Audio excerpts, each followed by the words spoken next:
ఏ పార్టీలో అధికారంలో ఉంటే నేను ఏ పార్టీలోకి మారాను? నేను టీఆర్ఎస్లోకి వచ్చినప్పుడు వినండి ఒక్క మాట. నేను టీడీపీ నుంచి టీఆర్ఎస్లోకి వచ్చినప్పుడు టీఆర్ఎస్ అధికారంలో ఉందా? తెలంగాణ వచ్చిందా? టీఆర్ఎస్ అధికారంలో ఉందా? తెలంగాణ వస్తుందనే నమ్మకం ఆ రోజు ఉండేనా? అసలు టీఆర్ఎస్ ఉంటుందనే నమ్మకం ఆ రోజు ఉండేనా? కాబట్టి అట్లా ప్రశ్న అంత తొందరగా అట్లా ఫ్రేమ్ చేసి అడగడం కరెక్ట్ కాదు. అరే ఉంటాయండి, 100 ఆరోపణలు ఉంటాయి. నువ్వు మేధావి కదా, నువ్వు విలేకరివి కదా, నీకు ఆలోచన చేసే శక్తి ఉండాలి కదా, నీకు అనలైజ్ చేసే శక్తి ఉండాలి, విశ్లేషణ చేసే శక్తి ఉండాలి కదా.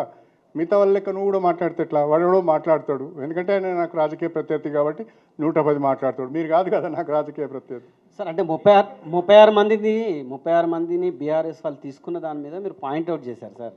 కానీ అంతకు ముందుకే రాజశేఖర్ రెడ్డి ఉద్యమ పార్టీగా ఉన్న బీఆర్ఎస్ నుంచి తీసుకున్నాడు. అదే పార్టీలో అంటే మీరు ఈ విషయాలు చెప్తున్నారు కాబట్టి అదే పార్టీలో మీరున్నారు.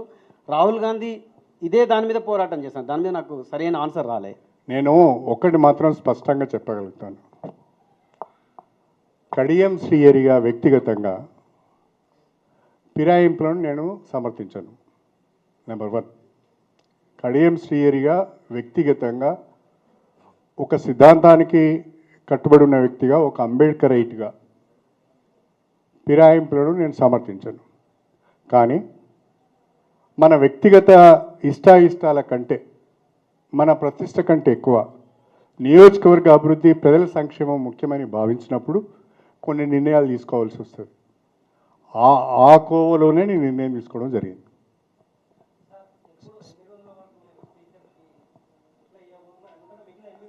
నాకు ఈ మంత్ ఎండింగ్ వరకు టైం ఇచ్చారు సార్. అది స్పీకర్ ముందట ఉంది. Speaker is nothing but A tribunal ముందట ఇష్యూ ఉన్నప్పుడు నేను మాట్లాడడం బాగుండదు. ఏమంటారు? ఏ పార్టీలో? ఇప్పుడు దీంట్లో దాచుకునేది ఏమున్నదండి? మేము పార్టీ ఫిరాయించినామనే సుప్రీంకోర్టుకు వెళ్ళిరి. సుప్రీంకోర్టు ఒక తీర్పు ఇచ్చింది. ఆ తీర్పు ప్రస్తుతం స్పీకర్ గారి జ్యూరిడిక్షన్లో ఉంది. వారు నిర్ణయం తీసుకోవాలి. వారు మాకు నోటీస్ ఇచ్చారు. ఆ నోటీస్కి నేను రిప్లై ఇస్తాను. రిప్లై ఇచ్చిన తర్వాత స్పీకర్ నిర్ణయం ఏది ఉంటే ఆ నిర్ణయాన్ని కట్టుబడి ఉంటాను. ఏది వేసుకున్నా స్పీకర్ గారి ముందు ఉంది కాబట్టి ఇంతకంటే ఎక్కువ నేను మాట్లాడడం ప్రస్తుతం బాగుండదు. పార్టీ అంశం కాదండి, ఫిరాయింపులేదు. నేను ఏ పార్టీలో ఉన్నదనేది ఇప్పుడు ఆ స్పీకర్ తేల్చాలి కదా.